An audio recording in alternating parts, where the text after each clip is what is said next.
Hello everyone, welcome to another Ace Tuesday. I'm sorry if I sound a little bit worse than usual this week, but I've had an exciting weekend, which might or might not have been my birthday, and as such I'm still a little in recovery. That said, let's go on with today's video. This time around, I'll be talking about something that is rather simple, but makes a lot of difference, and is definitely one of the major additions of Ace, the new biome and home of the Dwarves, the Highlands. Now, you've probably seen a lot of them in the previous videos, and we also talked about some of the new things coming with it. But now that it's almost feature complete and has gone through a handful of tweaks, I'm confident that it's a good time to showcase, one by one, all the features of this pretty biome and ancient home of our friends, the Dwarves.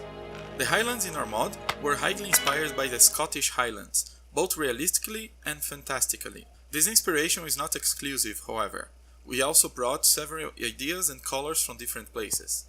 As you can see, the terrain is highly uneven and far more mountainous than the previous biomes, having small patches of flatlands surrounded by tall cliffs, rather than the mountain ranges and vast plains we're used to. Additionally, the Highlands have a lot of water. All of this is meant to encourage a more underground or spatially aware gameplay, overcome logistic challenges, and play around with the new water tools and mechanics.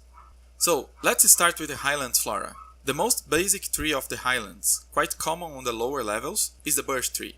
Birches have a wider range of canopy colors, even inside the same season, not to mention their very recognizable trunk patterns, making them quite a sight to appreciate. Next to the birch trees, we also have the yew trees, which are very famous for their thick and sturdy trunks, and their prized wood for furniture and weaponry. Yew trees are also an oddly shaped tree, which allows for interesting visuals and placement. Being an evergreen, yews will actually display their colorful fruits during autumn instead of going dry. And finally, as you go up the hills and mountains of the Highlands, you will encounter the Highland Pine. These mighty, tall and ancient beings of the forest are dramatically inspired by the Scot pine, a very important and symbolic tree for Scotland. Reaching higher than regular pines and able to thrive alone, these will spot your landscape and give you beautiful, distant sights of the highlands. Another very important plant of the new biome are the vines. Vines will have a special behavior unlike any other plant in the game, and will serve as an interesting gameplay element for this difficult terrain, while also being connected to the more natural side of dwarves. They will be able to spread, not indefinitely of course, but also up and down, and as you can expect, they will function as ladders. They're not quite in, however, pretty much one of the last missing features of the biome. When talking foraging, we definitely start with the cherry bush. This new shrub is basically the same as a berry bush, and will provide pretty much the same levels of sustain for the early game, and tasty recipes for the end game, like cherry tarts or pies. Although cherries are usually associated with, well, cherry trees, there are a couple of cherries that grow on shrubs, like the plum cherries or the dwarf cherries. So there's kind of an inside joke there. Dwarf cherries, since they're dwarves, it's just cherries. Sorry. Other than the cherries, early game will also see a lot of use for the chanterelles, the forageable mushroom widely available across the Highlands. For herbs and flowers, we have the moonbells, which are beautiful little flowers with a natural moonlight glow on their petals. They're very coveted for interior light sources since they do not produce smoke. The marble sprout is a very unique flower that can be tamed and grown. It has interesting properties that, once dried, will harden and calcify, becoming a hunk of marble. Marble is the equivalent of gold dust for mason furniture. We're adding new tiers of ornate-like furniture to the potter and the mason, something that seemed lacking, considering that wooden furniture can be made so pretty and exclusive. For that, we created marble and the bone clay, used for potter's porcelain. As a replacement for the source of early game fiber, we have cotton. Cotton can also be tamed and planted by farmers, becoming a steady and resourceful source of fibers, just like silkweed is, but definitely more fluffy.